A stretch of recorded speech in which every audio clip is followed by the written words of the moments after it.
when you feel sick because you're very, very fatigued, whether we're talking about adrenal fatigue or you just tired all the time, or you lack motivation, or you lack the will to express yourself. All of these different types of things are signs that you're not, in a balance of homeostasis. And all homeostasis is means you're in a balance of mayat when it comes to your health.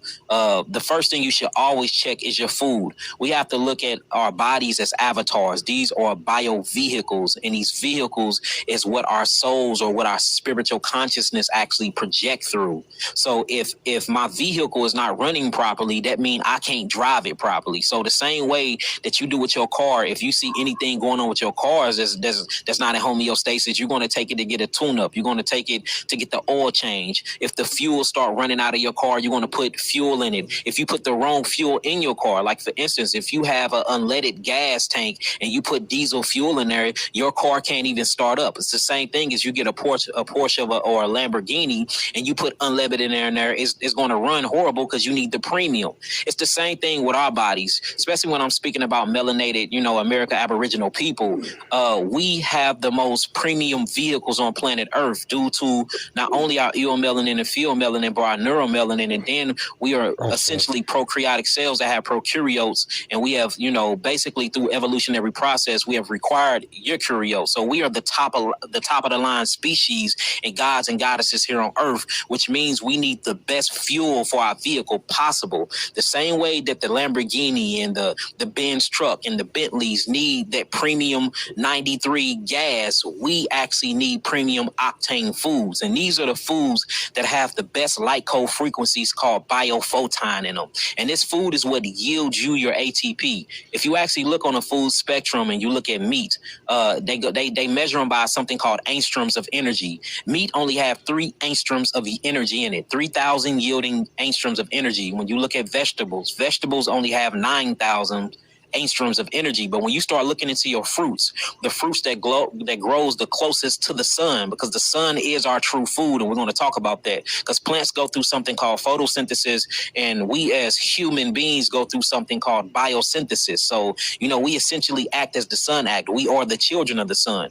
Your fruits that grows closest to the sun, which is the universal information creator, you're actually yielding 12,000 angstroms of energy. So if anybody looking for energy, because remember, energy and power equals vitality, that's what means healthiness. And when you lower that power, that vitality, that's what makes you sick. That means we need to be grabbing the best fuel and the highest yielding of energy source. That is your fruits. And what's crazy is, Isis, when you actually look at the anatomy of our bodies and you get into our physiology, and you look at our hands, you look at our fingers, you look at our teeth, you look at our intestinal tract, you look at the way we are shaped, we look at how we walk upright. We are the closest thing that was made to eat fruit. If God created fruit to be meat for the people or meat for a species, and you look at every other species and you check their physiology and none of them fits the criteria, like a feline can't walk up to a tree and pick an orange and peel it, or pick an apple, or pick a banana and peel the apple. So that takes him out of the fruit kingdom. You look at certain herbivores like a cow or a horse or even some giraffes. They can't pick these oranges and peel these oranges. They can't pick these bananas and peel these bananas. But if you look at the primate kingdom, like a gorilla and a monkey, they can. So then what you got to do is go to nature and look at how you assimilate with nature. Not saying that we come from monkeys or none of that. I do not believe in the evolution theory at all. That's why I call it evolution and not evolution. But, they do we're similar to them.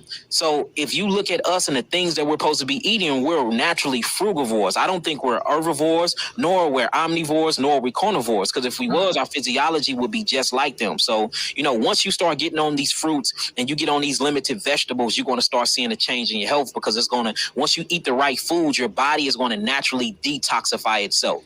Our body's supposed to naturally detoxify itself every 130 minutes. If you look at these chemicals called glutathione that's in the body, it's supposed to kick on every 130 minutes. And what glutathione is, it's a detoxification marker inside of the body. You have something called the NRF2 pathway, which is a pathway of elimination that opens up your cells for something called the mitochondria inside of your cells can actually flush itself out.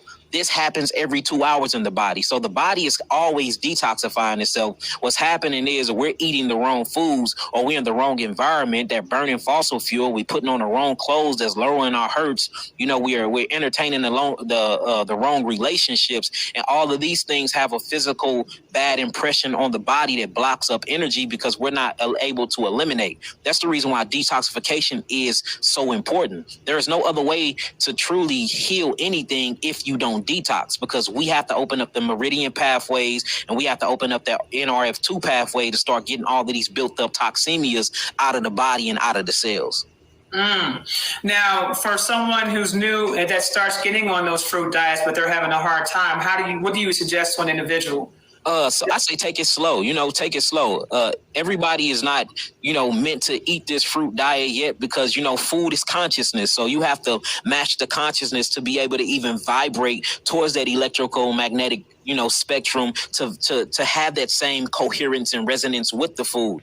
Food and body is a relationship. So if you're in a bad relationship, of course, you're going to be in a bad food relationship. If you don't love yourself, then of course you ain't going to love the foods that love you correctly. So you have to, really start loving yourself correctly. And self-love take correction. It takes spiritual cleansing. It takes quantum